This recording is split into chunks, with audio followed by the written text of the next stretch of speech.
What do you need to be embodied? Do you need more time to practice? Do you need to learn how? Or do you need like embody what to understand what it is? Bonjour, Life Sparklers, it's Claire from integrallylife.com. With practical wisdom and tools, helping you, busy human to go beyond thinking and relax into life. And well, time flies, and it's been 1 month already, but last month I participated in the Embodied conference, the Embodiment conference, if you remember.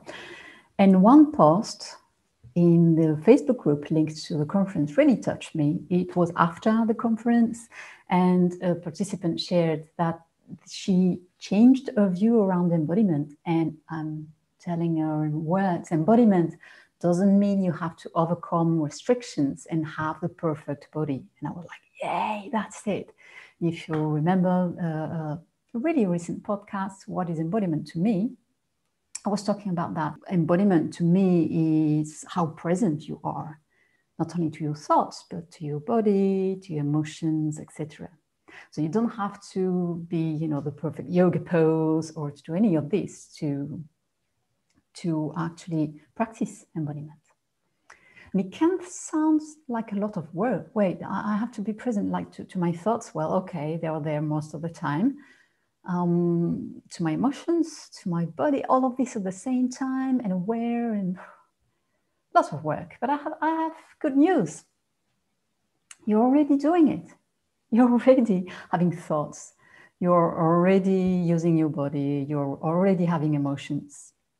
So now, if you remember the podcast of last week about the practice, your practice is whatever you do on a daily basis. Whatever you do on a daily basis, that's your default. You will turn back to it when things are bad, when you're in a hurry, whatever. This is your practice.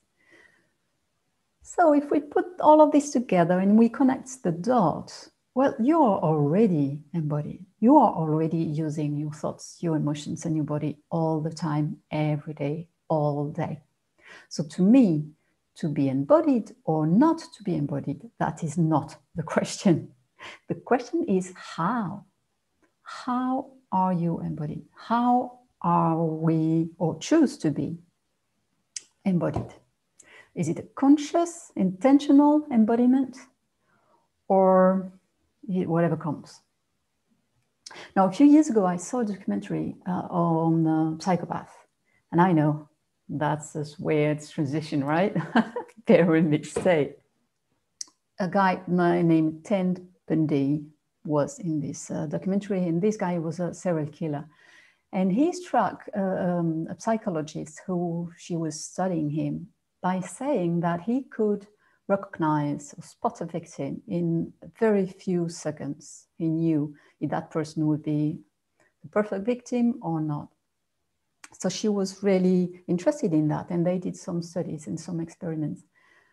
And yeah, he was showed just a few seconds of people walking in a corridor on video, and he would spot people. And each time these people had an history of an aggression or something that made them more likely to be a victim. So they were embodying that previous history of theirs, and it was giving cues to him. And by the way, this guy is not the only one reading non-verbal cues. Thankfully, we are not all psychopaths, but we all read non-verbal cues. We do it all the time. But again, it can be conscious or non-conscious. But for example, Richard Branson said he knew who he would make business with just in a few minutes of meeting them. And especially if I remember well, after shaking their hands. Or many salesmen, for example, they know if a person entering the shop is going to buy or is just going to be looking around.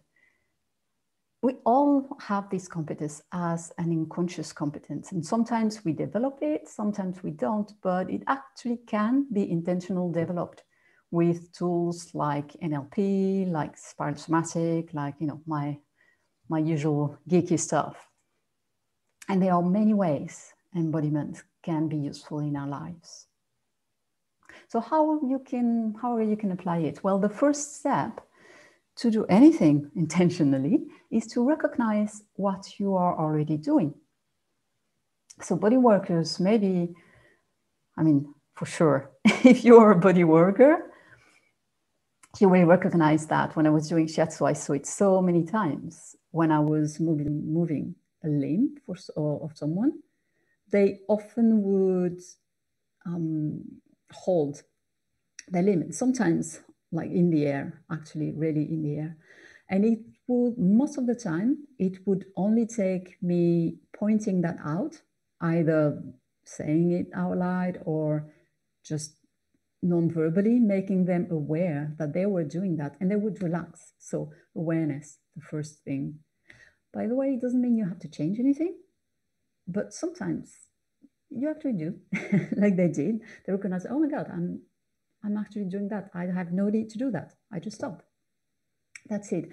But the body is able to rearrange itself if you let all of your intelligences collaborate. So my experience for you for today, this week, notice how you use your body today.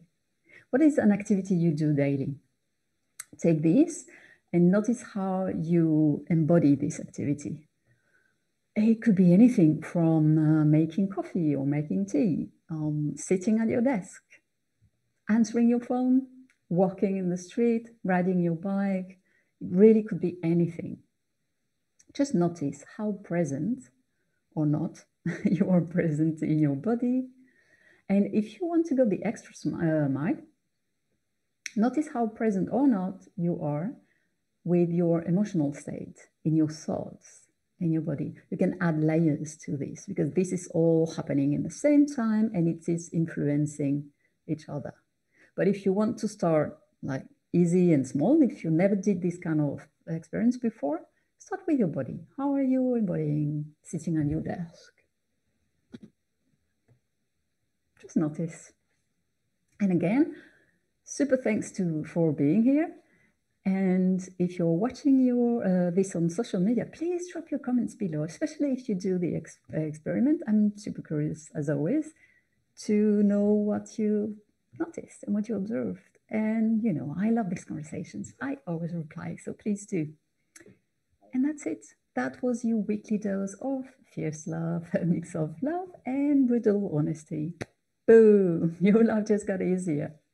Subscribe to get more and spread the fierce love. Share to anyone who needs to hear that. That's it for today, but stay tuned for the next video. Au revoir.